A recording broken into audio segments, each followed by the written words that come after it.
Bonjour, soyez les bienvenus dans cette vidéo. Aujourd'hui, j'ai la chance d'être avec Xavier. Bonjour Xavier. Bonjour Jonathan. Donc voilà, Xavier, c'est une personne que j'ai rencontrée en fait par hasard en surfant sur. On s'est rencontrés, je surfais sur Internet. J'ai découvert une vidéo à lui. En fait, c'est quelqu'un qui a vraiment une belle expérience dans le marketing de réseau, qui a vraiment très bien réussi, qui a une chouette expérience. Il va nous en parler aujourd'hui. Et qui a...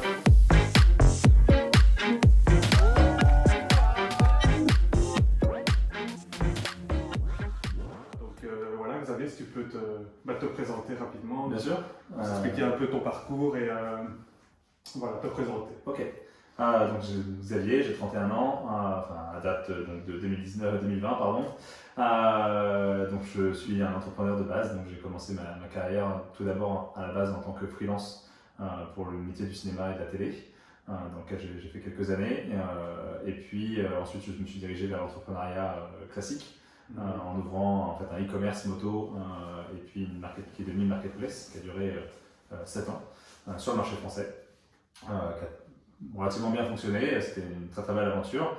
Et puis comme tu le sais, j'ai découvert le marketing relationnel ou la vente directe il y a de ça maintenant une dizaine d'années, un petit peu au moment, un tout petit peu après avoir monté mon magasin et ma première société. Et donc je me suis fortement intéressé à ce domaine. J'ai trouvé ça relativement pertinent et j'ai trouvé le business model extrêmement intéressant. Donc au fur et à mesure des années, je me suis intéressé. Je suis rentré dans une première entreprise et puis j'ai fait mon parcours au fur et à mesure de ces 10 dernières années dans diverses entreprises et puis avec divers taux de succès ou divers succès. Et donc j'assiste à cette présentation. Très rapidement pendant cette présentation, j'aime bien l'énergie déjà que les gens dégagent et je leur dois beaucoup à ces gens-là. Si Nassim écoute cette vidéo, il se reconnaîtra. Et j'ai vraiment adoré l'ambiance qu'il y avait. Et en même temps, comme un peu tout le monde, j'étais un peu sceptique. Bon, je me suis posé des questions dont tout le monde se pose. On parle des fois de pyramide, etc. Je me suis posé ces questions-là, mais très rapidement, j'ai vite compris le business model de ce type d'entreprise. Et le cœur de marché que cette entreprise a touché, je me suis dit, il y a un marché, il y a un business model, il y a certainement quelque chose à faire. Je ne suis pas très matheux, mais j'ai vite compris un plan de rémunération. Ils ont commencé à présenter le plan de rémunération à l'époque et j'ai accroché. Voilà. J'ai tout simplement accroché et c'est comme ça que alors c'était pas le soir même, mais je pense que je me suis donné quelques jours pour réfléchir, de souvenirs. Et puis j'ai fini par dire oui et dire je me lance, ça m'intéresse. Je le faisais aussi pour une autre raison, c'est que ayant démarré mon entreprise, je savais qu'une des choses qui faisait développer mon entreprise de moto n'était pas uniquement l'entreprise en elle-même, le service qu'elle proposait, mais aussi les personnes qui la constituaient, moi le premier. Et en fait, je me suis rendu compte que dans ces présentations de marketing de réseau, il y avait un aspect un peu de développement personnel, amélioration de soi-même, si je puis dire de façon générale. Et donc, je me suis dit, c'est un moyen pour moi aussi de quelque part d'investir sur moi-même et de profiter de ces formations gratuites ou peu chères par rapport à ce qui existe sur le marché. Donc, c'est aussi la deuxième raison pour laquelle j'ai rejoint en dehors de l'aspect attirant de ce qu'est l'aspect financier. Exactement. Ok, ouais, il y a beaucoup de gens qui rejoignent en fait le marketing de réseau pour ça aussi. C'est pas toujours pour le financier, des fois c'est pour se développer, c'est pour acquérir de nouvelles compétences, pour rencontrer de nouvelles personnes aussi. J'ai utilisé l'outil Facebook pour tout simplement développer mon réseau dans le marketing de réseau, dans les gens qui faisaient du marketing de réseau général. Donc c'est là où j'ai vraiment pris conscience de l'ampleur de cette industrie. Avec toutes les sociétés qui existaient, tous les secteurs d'activité qui existaient. Et j'ai décidé d'en rencontrer plein, à la fois pour voir leur plan de rémunération, c'est ce qui m'intéressait dans un premier temps, comprendre un petit peu comment les gens étaient payés. Et puis je me suis dit, allez, on avance sur le sujet. Et surtout, je voulais rencontrer un maximum de gens qui avaient un certain niveau de leadership. Et je leur posais toujours la même question, c'était raconte-moi ton histoire. Je veux que tu me racontes ton histoire, d'où tu viens, où t'en es. Donc tu cherchais vraiment à comprendre le processus qui faisait qu'ils réussissent, exactement, le succès. Et en fait, à force, qu'est-ce qui fait qu'eux réussissent et pas d'autres? C'est ça. Et en fait, à force d'en écouter, je me suis rendu compte qu'il y avait un pattern qui était toujours le même. Il y avait une histoire qui avait tendance à se répéter. Et donc j'ai mentalisé cette chose-là, je l'ai écrit sur papier pour essayer de la comprendre. Et j'ai découvert qu'il y avait quelques étapes clés qui étaient souvent les mêmes et que du coup j'essayais de voir dans quelle étape j'étais, savoir si j'étais dans ce processus-là, savoir si ça pouvait me correspondre. et quelque part l'histoire que j'avais à créer pour cette réussite. Et donc je me suis remis à la recherche d'un marketing de réseau jusqu'au moment où en fait un soir, par dépit de pas trouver, j'ai contacté quelqu'un qui était dans mon réseau Facebook, que je savais faire du marketing de réseau, mais que je ne connaissais pas plus que ça. Et je lui ai demandé en fait, de m'envoyer de m'appeler et de m'envoyer le plan de rémunération. Et ensuite, je me suis intéressé à la chose et ça m'a intéressé. Chose surprenante, c'est que c'était dans le bien-être et la cosmétique. Je ne suis pas forcément filiforme, c'est pas le domaine vers lequel j'allais aller. Je venais du monde de la moto, donc très très loin de la cosmétique, du bien-être. Mais je savais qu'il y avait un marché. J'ai réfléchi en tant qu'entrepreneur. Je savais qu'il y avait un marché, il y avait une réponse à donner à ça.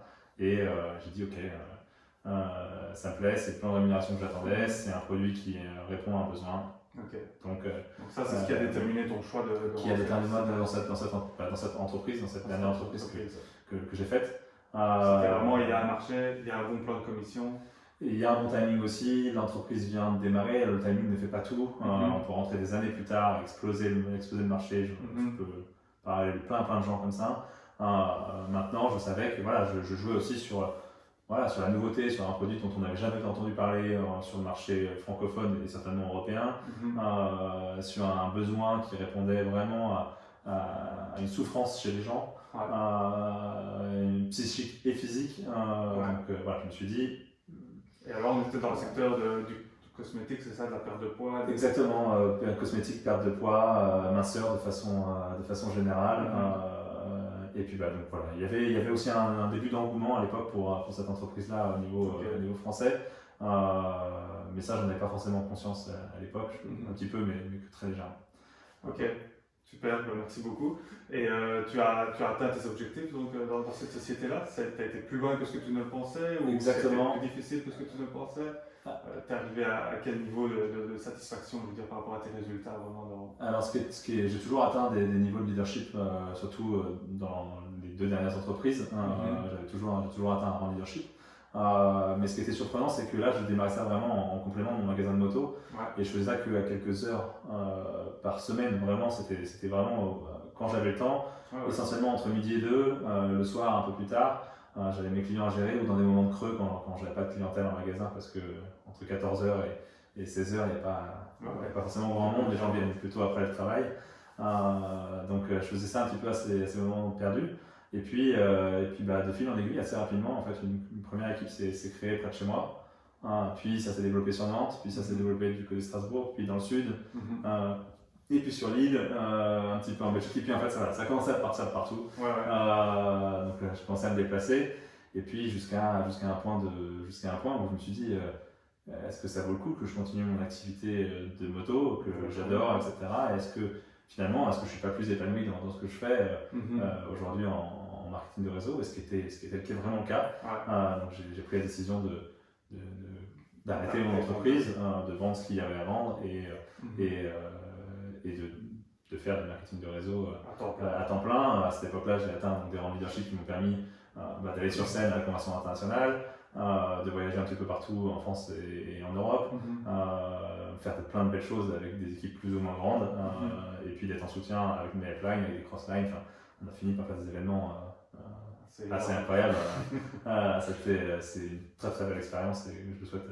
C'est génial, parce que tu as vraiment démarré de zéro et tu as réussi à créer quelque chose d'assez grand. On va en discuter après un petit peu, peut-être les secrets de ta réussite, qu'est-ce qui a fait que tu as réussi. Moi, dernière petite question pour la première partie, c'est qu'est-ce que tu penses toi par rapport au marketing de réseau? Qu'est-ce que tu penses que ça peut vraiment apporter à l'heure actuelle, au niveau vraiment pour des personnes qui veulent démarrer, qui ne savent pas vraiment dans quoi se lancer, ou peut-être qui aspirent? On parle beaucoup de liberté financière, on parle beaucoup d'améliorer sa vie. C'est des mots qu'on entend souvent, changer sa vie, etc. Maintenant, on ne sait pas toujours comment s'y prendre, comment démarrer. Est-ce que tu penses que le marketing de réseau, c'est une bonne solution? Qu'est-ce que tu penses toi, de cette industrie-là Alors, je suis évidemment un grand fan de cette industrie. Elle a changé ma vie et elle a changé ma vision. Alors, elle ne m'a pas apporté l'esprit d'entrepreneuriat, je l'avais avant de rencontrer le marketing de réseau. Maintenant, je pense que c'est un tremplin. C'est un moyen je dirais pas d'être entrepreneur parce qu'on a déjà eu la discussion ensemble sur le sujet. On n'a pas la main sur tout, mais ça nous permet de démarrer une activité à temps choisi avec très très peu de risques pour des montants qui sont finalement assez faibles. Si je prends rien qu'un exemple, quand j'ai monté mon entreprise en France, même pour déposer les statuts de mon entreprise, l'État français, pour mettre un coup de tampon sur des papiers que j'avais écrits moi-même, a pris 500 euros. Juste pour ça, juste pour me donner ensuite un numéro de société. Aujourd'hui, vous pouvez démarrer dans le marketing de réseau pour 500 euros avec des produits que vous allez pouvoir utiliser ou vendre. Enfin, en tout cas, vous en aurez pour votre argent et pas juste un bout de papier avec un numéro. Bien sûr, même moins, il y a même des sociétés où tu démarres avec moins de 500 euros. Exactement, ça peut être 50, 100, 150, 200. Ça dépend des sociétés, ça dépend vraiment des plans de démarrage qui existent. Donc je pense vraiment que ça peut être un tremplin. Pour moi, ça apporte vraiment aujourd'hui une possibilité à quelqu'un justement de démarrer, de s'ouvrir l'esprit. Souvent, je disais que l'ouverture d'esprit, ce n'est pas une fracture du crâne. C'est vraiment découvrir qu'il y a quelque chose d'autre. Ça permet aussi à beaucoup de gens de découvrir qu'ils peuvent faire plus que ce qu'ils font aujourd'hui dans leur vie. Et d'apporter soit des compléments de revenus, quelques centaines d'euros par mois si on peut, jusqu'à quelques milliers, jusqu'à une vraie liberté financière qui existe. Pour moi, le mythe de la liberté financière en marketing de réseau est une existence qui est réelle pour un petit nombre d'entre nous, qui n'est pas forcément une réalité pour la masse. Je pense que si déjà un maximum de personnes font des compléments de revenus, c'est déjà incroyable. S'il y a des gens qui atteignent des niveaux de revenus très confortables pour se permettre d'investir dans d'autres sujets que le marketing de réseau et dans des revenus passifs qu'on explique en marketing de réseau, qui sont existants mais qui ne sont pas toujours stables sur le très long terme, en tout cas pas pour tout le monde. Ça permet par contre d'avoir une liberté financière, de faire des choix et d'investir dans de l'immobilier ou dans des placements divers et variés que les gens peuvent choisir en dehors de tout le marketing de réseau. C'est clair. Écoute, merci. Moi, je te rejoins parfaitement sur ta réponse. Le marketing de réseau, clairement, ça t'apporte de démarrer avec zéro. Et quelque part, tu vas t'occuper de rien. Tu ne dois pas t'occuper du packaging, tu ne dois pas créer un site internet. Tout existe déjà. Toi, tu dois juste distribuer. Tu peux démarrer de zéro avec des sommes qui sont très faibles. Et en plus, tu as souvent l'aide d'une équipe. Quand tu rentres dans un bon réseau, dans une bonne équipe, tu as l'aide d'une équipe derrière qui va t'aider à atteindre tes objectifs. Et après, ça te permet de gagner beaucoup plus d'argent. Parce qu'il ne faut pas se mentir. Si tu veux vraiment la liberté financière, c'est pas en travaillant pour un patron que tu vas réussir à mettre vraiment beaucoup d'argent de côté. Ici, c'est vrai que ça te permet de gagner peut-être des plus grosses sommes sur un plus court laps de temps et alors réinvestir à côté. Après, c'est libre à chacun de réinvestir, de sécuriser ça. Mais voilà, pour moi, c'est vraiment aujourd'hui la puissance, et je pense qu'on est d'accord là-dessus, du marketing de réseau. C'est vraiment réussir à créer un effet de levier, réussir à créer quelque chose de très puissant. Si je peux appuyer sur le sujet, souvent j'ai tendance à dire que le marketing de réseau est un accélérateur de vie. C'est un accélérateur de vie autant émotionnel, parce que c'est un métier dans lequel on vit beaucoup de hauts et de bas, assez intense, et des fois on fait un peu un côté drama, peut-être trop d'ailleurs, beaucoup plus que dans une entreprise classique, ça c'est certain. Mais c'est aussi un accélérateur de vie en effet financier, qui permet de comprendre comment fonctionne l'argent, de se rendre un peu plus aisé, et puis de faire des choix. Typiquement, moi j'ai tendance à conseiller à des gens au début avec leur argent d'investir dans des produits ou des services qui permettent d'améliorer leur quotidien. Alors je peux parler du coup d'une autre entreprise de vente directe que j'apprécie particulièrement qui s'appelle Thermomix, Vorwerk, qui propose différents produits. Voilà, typiquement c'est un produit qui, oui c'est un certain montant, quand on gagne de l'argent un peu avec du marketing de réseau, on peut peut-être se permettre de mettre ce montant-là dans ce produit-là. Ça va potentiellement vous aider à gagner du temps le soir quand vous rentrez pour être en famille, pour faire la cuisine un peu plus vite, plus variée, mieux manger, avoir une qualité de vie un peu plus rapide et saine, et au final peut-être se dégager aussi du temps pour faire son activité au lieu de cuisiner. Voilà. Ça peut permettre de faire pas mal de choses, et je pense que le marketing de réseau et l'argent qu'on génère avec le marketing de réseau peut permettre de faire ça. Okay.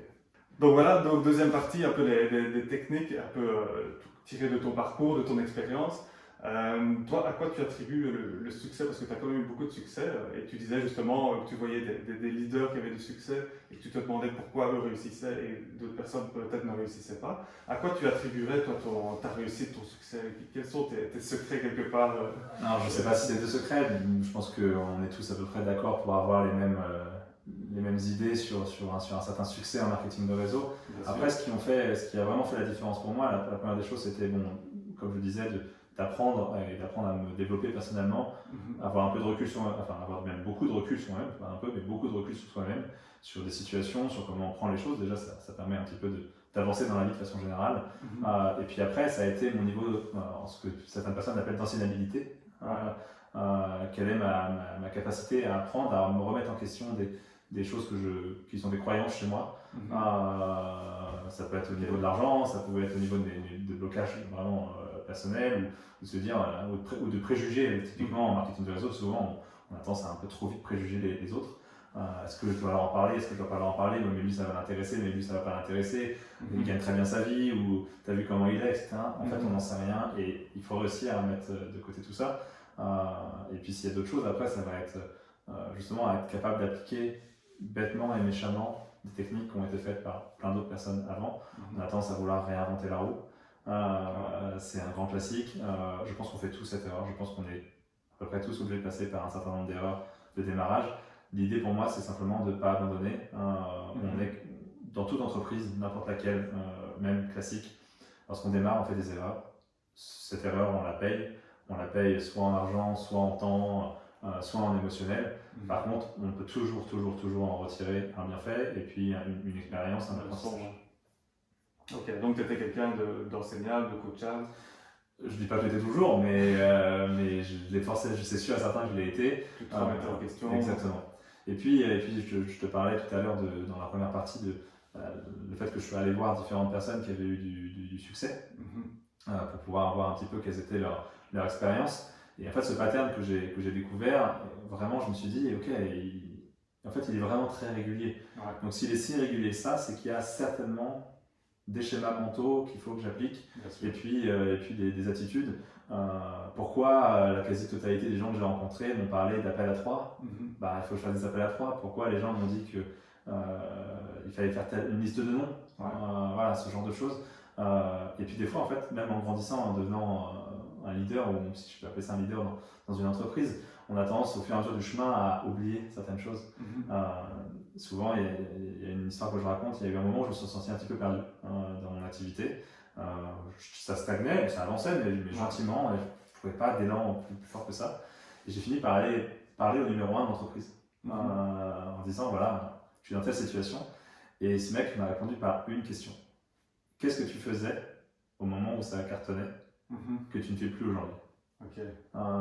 Et je lui ai répondu, je faisais des appels à 3 sur Skype. Il m'a dit, tu continues les appels à 3 sur Skype? J'ai répondu non. Il m'a dit, bah, refais. Voilà. Et en fait, c'est tout simple. Des fois, on oublie les basiques. Et pour moi, les basiques en marketing de réseau, ils existent depuis très longtemps. On peut faire plein de choses aujourd'hui avec les réseaux sociaux en plus, mais il faut maîtriser les basiques pour pouvoir permettre ensuite d'aller sur d'autres sujets, répondre à des objections, inviter correctement, piquer la curiosité, et puis expliquer aussi aux gens ce qu'est notre industrie et pas juste leur faire croire monts et merveilles. Ok, génial, merci. Moi, ici, 2 questions en une.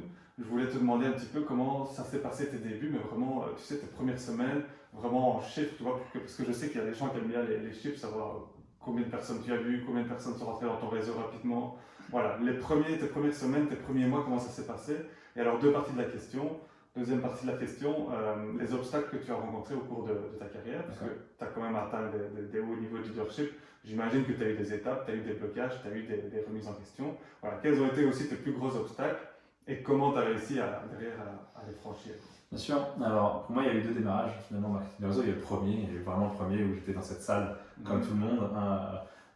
Finalement, on m'a dit de faire une liste de noms, mais on ne m'a pas vraiment accompagné non plus. Alors, je ne remets pas la faute sur qui que ce soit, parce qu'aujourd'hui, je sais que la première des choses qu'on devrait faire en tant que futur leader, ou en tout cas personne qui souhaite gagner de l'argent et faire une avancée réelle avec un marketing de réseau, c'est de se passer de sa pipeline.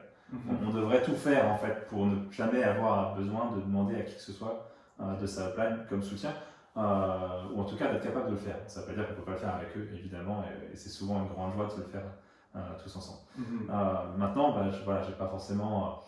j'avais besoin de faire ma liste de noms, j'ai fait mes quelques premières invitations. À l'époque, j'étais donc dans une pépinière d'entreprise, dans un endroit où il n'y avait que des jeunes entrepreneurs. Donc, j'ai pas forcément fait ma liste de noms dans un premier temps. J'ai commencé par tout simplement à aller toquer aux portes des personnes à côté. en disant écoute, je sais que tu es entrepreneur. En fait, quelque part, l'invitation qu'on m'avait faite à moi sur tu es un entrepreneur, viens voir ce que c'est, je l'ai refaite aux autres.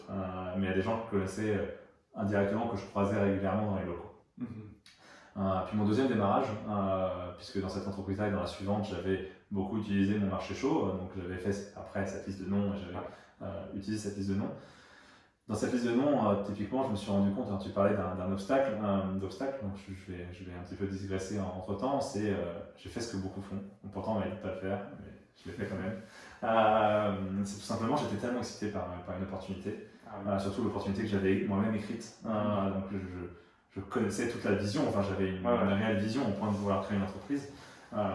J'ai appelé une dizaine de potes à l'époque et je leur ai dit, je m'en souviens toujours, je leur ai dit demain matin, 9h du matin, vous êtes même pas chez moi, vous êtes chez un pote, donc je m'étais invité chez un ami à 9h du matin, un dimanche, et j'avais dit vous êtes tous là, j'ai une opportunité incroyable dont il faut que je vous parle, et j'ai fait la connerie que beaucoup de gens vont dire, j'ai dit on va devenir millionnaire, je vous assure les gars, on va être pété d'argent. Et j'avais une croyance qui était incroyable. Et ce qui était dingue, c'est que cet enthousiasme qu'a dégagé a réuni l'ensemble de ces 10 personnes. Et pourtant, ce n'était pas forcément toujours les personnes les plus motivées du monde. Ils étaient tous là. J'ai fait cette présentation, certainement maladroite, certainement trop belle, c'est sûr et certain. Et en fait, ce qui s'est passé, c'est que certains se sont intéressés. Beaucoup ont passé l'invitation, enfin, ont écouté, ont trouvé ça chouette, mais voilà, comme si ça n'avait pas existé, on n'en a plus jamais reparlé. Et ce qui est très drôle, c'est que certains n'ont plus jamais répondu. Du coup, à la suite de ça, en fait, quand j'ai démarré dans la dernière entreprise dans laquelle j'ai participé, j'ai eu cette volonté de dire, en fait, les gens que j'appréciais et avec qui j'avais vraiment envie de faire du marketing de réseau n'ont pas voulu me suivre. Et je le respectais totalement, mais en même temps, ça m'avait forcément un tout petit peu blessé parce que j'avais envie de faire ça avec ces gens-là, mais pas parce que j'avais envie qu'on s'éclate tous ensemble. Et donc, je me suis dit, en fait, peut-être que ces gens-là n'ont pas envie, n'ont pas besoin. Et si je commençais, maintenant que j'ai plus de connaissances en marketing de réseau, par du marché froid. Et donc, j'ai décidé de commencer par du marché, ce que j'appelle tiède. Donc, j'ai appelé le petit copain de la personne qui m'avait invité dans mon premier MLM en me disant, écoute, je viens de démarrer un truc, je t'apprécie, on s'est vu quelques fois, j'aimerais beaucoup te parler d'un MLM, mais j'étais très direct.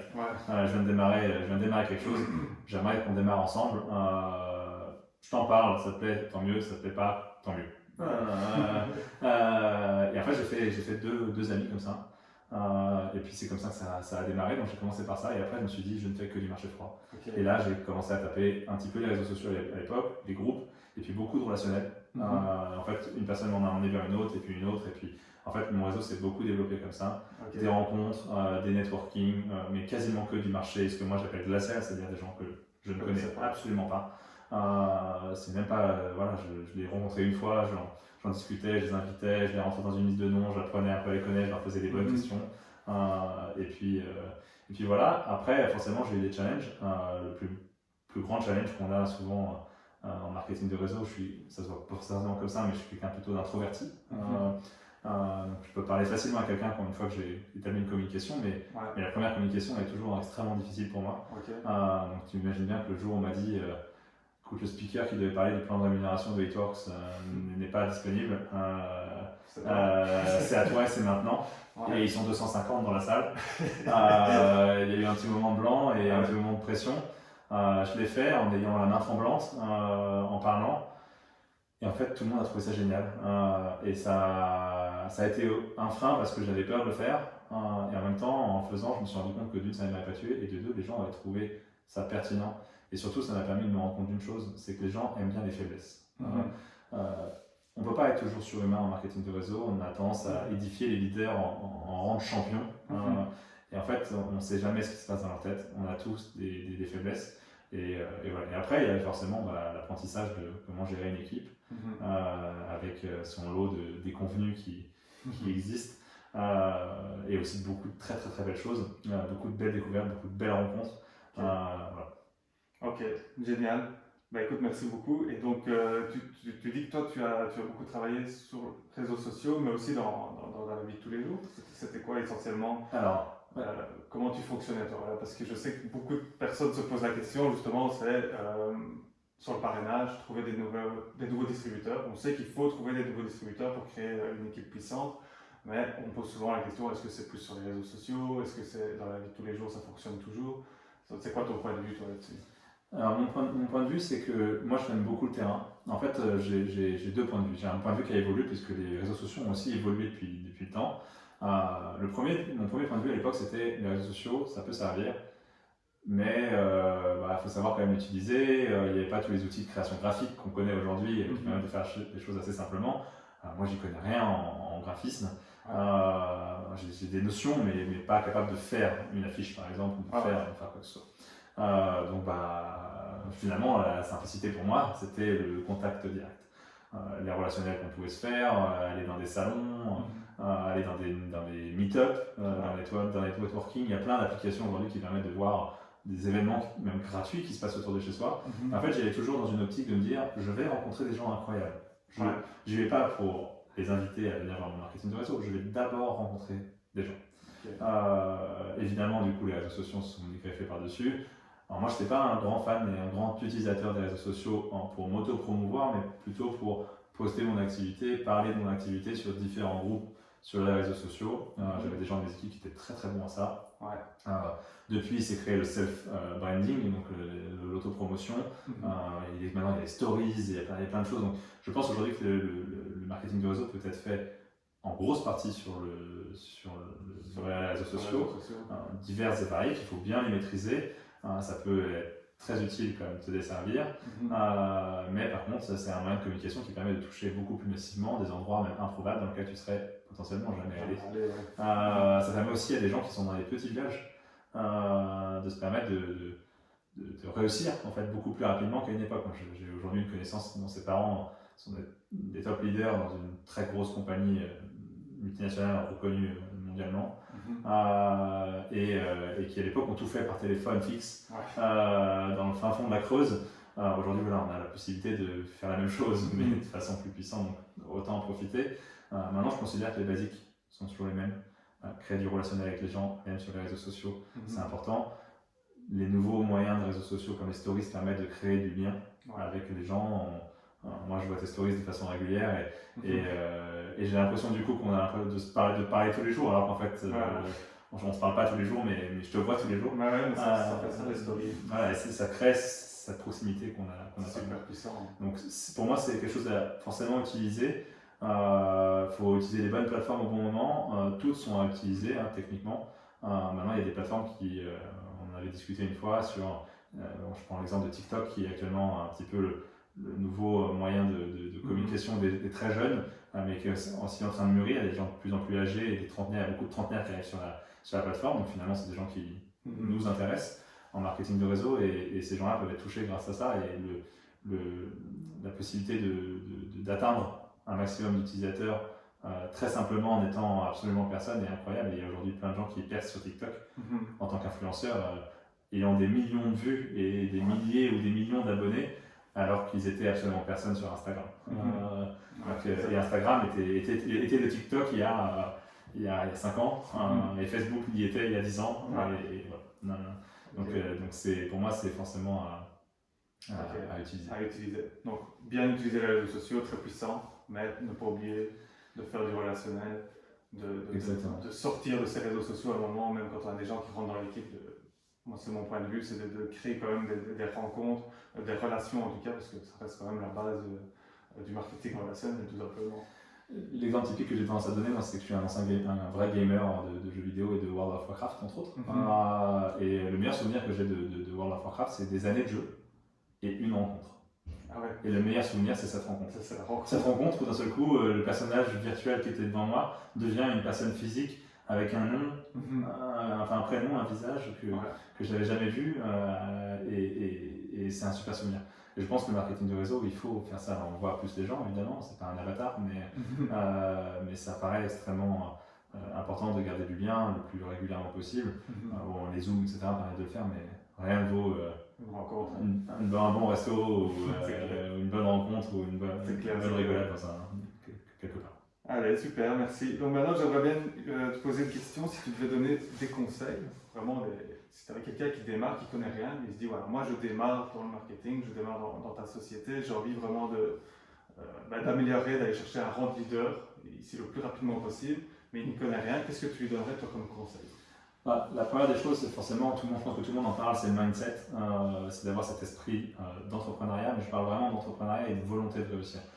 Cette volonté de réussir, elle passe par être capable de se remettre en question, de voir la vie peut-être autrement, de comprendre qu'on a tous des faiblesses, de ne pas vouloir toujours les compenser, et des fois il vaut mieux se focaliser sur les choses qu'on sait bien faire, plus que les choses qu'on ne sait pas faire. Tout ne sera pas parfait, ça c'est certain. Ça c'est vraiment pour moi la première des choses, et son niveau d'enseignabilité dont je parlais. Et ensuite c'est vraiment technique, c'est-à-dire se focaliser sur ce que les leaders qui ont démarré plus longtemps avant vous, et surtout des gens qui ont plusieurs expériences ou qui ont en tout cas une vraie expérience dans le métier ou dans l'entreprise dans laquelle tu es, peuvent te donner. Quelqu'un qui est ton parrain, des fois il vient de démarrer une semaine, avant toi, il ne faut pas oublier, en fait, ça se trouve c'est son premier marketing de réseau, il a démarré une semaine avant toi et tu as l'impression qu'il sait tout. Non, en fait il en est strictement au même point que toi. Par contre, la personne qui est là depuis quelques mois, quelques années dans l'entreprise ou dans l'industrie a forcément des connaissances que tu n'as pas, et en fait il faut les suivre. Pour moi, la liste de noms, c'est un basique.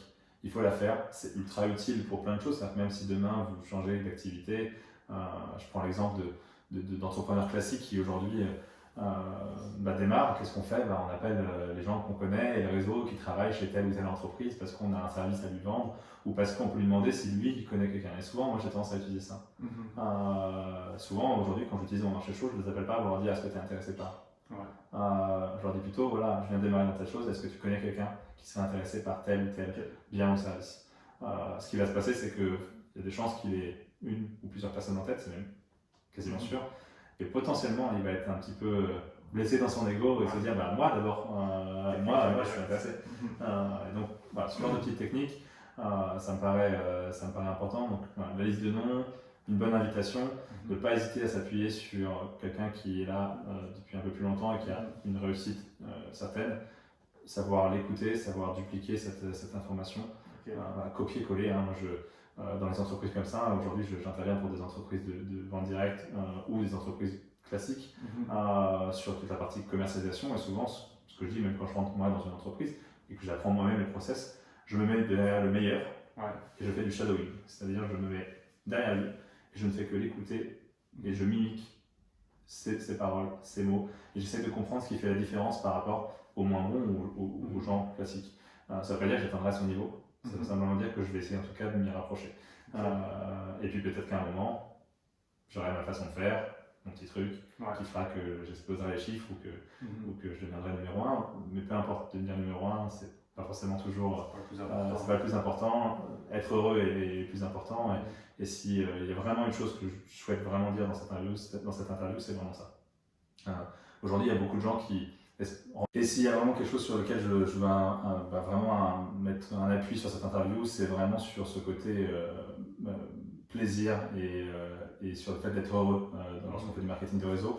Aujourd'hui, comme tu disais, on promet beaucoup de belles choses, on va promettre des belles voitures, beaucoup d'argent, on va montrer des choses incroyables dans cette industrie, et je ne dis pas qu'il faut pas le montrer parce que c'est une réalité, c'est quelque chose qu'on peut accomplir.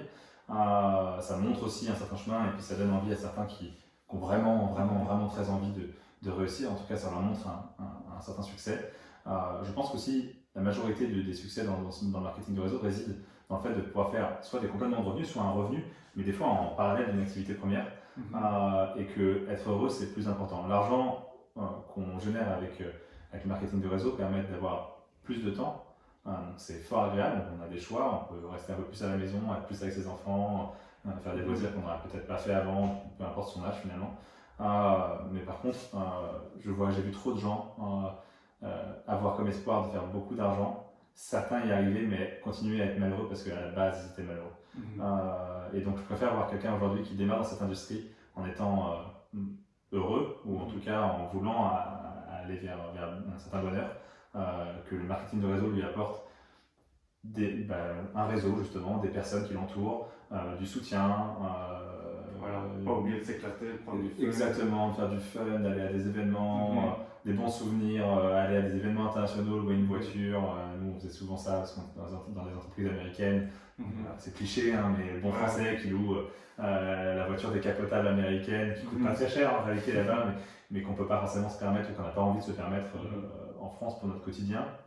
Voilà, tout ça c'est important et c'est ça qui font les bons souvenirs.